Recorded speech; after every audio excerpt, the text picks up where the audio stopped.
Morda se kdo ni strinjal z mano zadnjič, ko sem rekel, da zadek pri novem razredu E ni preveč posrečen. Oblikovalci bi se res lahko dali več duška, ampak so tisto popravili pri tem karavanu.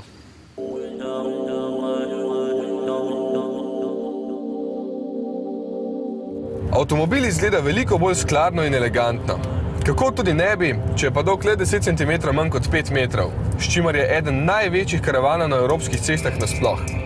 In to se pozna. Znotraj je veliko prostora, čeprav morda ne toliko, kot bi pričakoval glede na zunanje mere. Zato pa je prtljažnik tisti, ki prekosi samega sebe. V osnovi meri kar 695 litrov.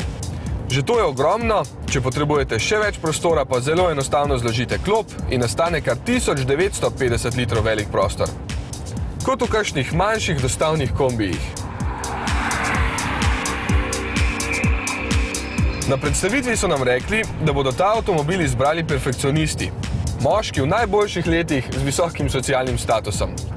Ja, kdo drug si ga bo pa tudi težko privoščil, saj takšen stane 68.000 evrov. Brez vse te opreme pa 10.000 manj.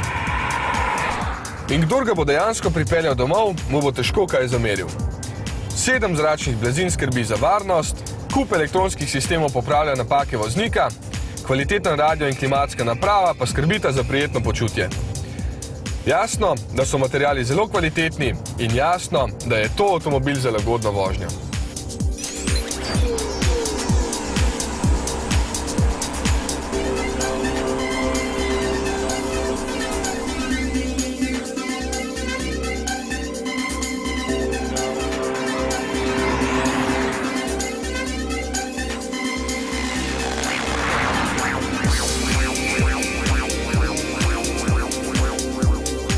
Saj ima zmogljiv 3-litrski dizelski agregat 170 kW, ki res dobro vleče in mu zlepa ne zmanjka moči.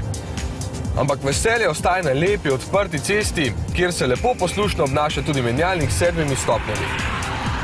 Za hitre ovinke pa raje izberite drug in predvsem manjši avtomobil.